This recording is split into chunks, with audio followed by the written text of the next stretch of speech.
Hi there, I am Sad Snake. Uh, I'm also known as Clint, but my real birth name is but people found that quite difficult to say. I come from the LGBT kingdom of the Coral Sea, where we snakes are the majority, and I grew up there with my mom, and I had a very nice growing up, but I always longed to know what was there beyond the sea. And the few times that this strange species called humans came out as far as where we lived, it just left me intrigued. So one day I decided to go to shore and see what was there and see if I could make it out in their strange world. And so I went for Australia, for near the Gold Coast, the nearest bit of land to where we lived. And unfortunately, I got kidnapped almost immediately by a crazy guy called Crazy Craig. And I was basically jailed. He tried to make money off us, selling us to someone. Luckily, even though we couldn't escape, I had close friends in those days who got me through it.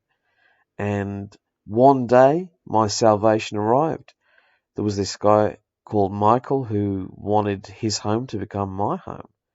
And I was a bit confused by the arrangement and a bit scared because the other snakes had told me the worst home to which you could go is that of a teenage boy because they just get bored with you eventually. But that wasn't the case for me and Michael. In fact, we went on adventures all across Queensland together. You know, Michael could confide in me things that he could tell no one else. And I felt an absolute sense of mateship there, like we were going to be friends for life. Unfortunately, that wasn't the case because Michael found a boyfriend who didn't really like me called Barry, and he found a house that wouldn't accept snakes. I thought Michael would say, no, we got to find somewhere else to live.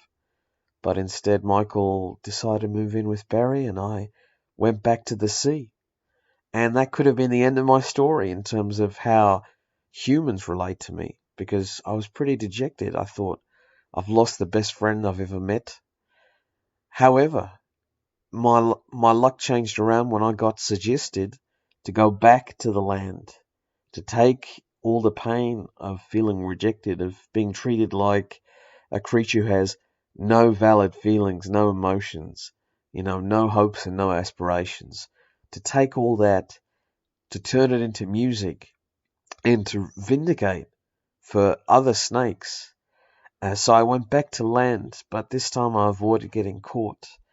And I heard from a land snake that Luxembourg were looking for artists to represent them in their worldwide selection. I thought I had no chance, especially given all the rubbish that's said about us snakes.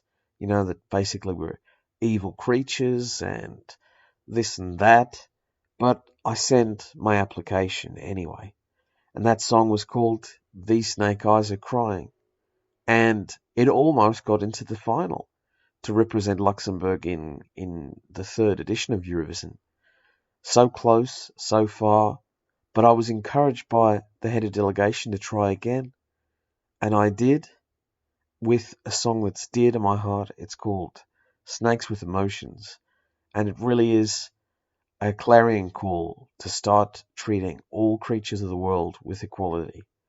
That you should take for granted that no creature, whatever they be, and that's the message that I'm bringing to Bern with this song that I hope you really, really enjoy. Thanks for listening.